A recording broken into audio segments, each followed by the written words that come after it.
Près de 2 ans qu'elle est confinée, la Nouvelle-Zélande va rouvrir progressivement ses frontières. La priorité sera donnée aux détenteurs de passeports néo-zélandais. Le point avec Laure Philibert et Esther Parou-Cordet. Depuis le 20 mars 2020, le trafic entre la Nouvelle-Zélande et la Polynésie est suspendu.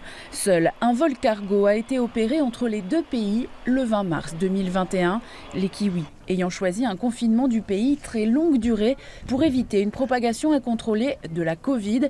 Résultat, 53 morts sur 5 millions d'habitants. Les expatriés néo-zélandais n'ont pas pu rentrer chez eux depuis 2 ans. Avec 95% de la population vaccinée, ce jeudi, la première ministre Jacinda Ardern a présenté un plan en 5 étapes pour sortir de ce confinement. Aujourd'hui, j'annonce que les Kiwis avec un schéma vaccinal complet et les voyageurs éligibles situés en Australie pourront se rendre chez nous à partir du 27 février. Et plutôt que de réaliser une quarantaine sous contrôle, ils pourront s'isoler à domicile. Plus de quarantaine obligatoire à l'hôtel pour les ressortissants bloqués à l'étranger.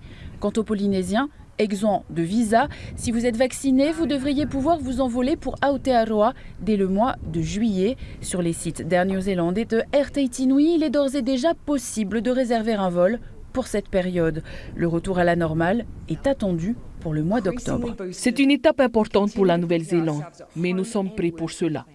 Aujourd'hui, il est temps d'avancer, tous ensemble, sans danger.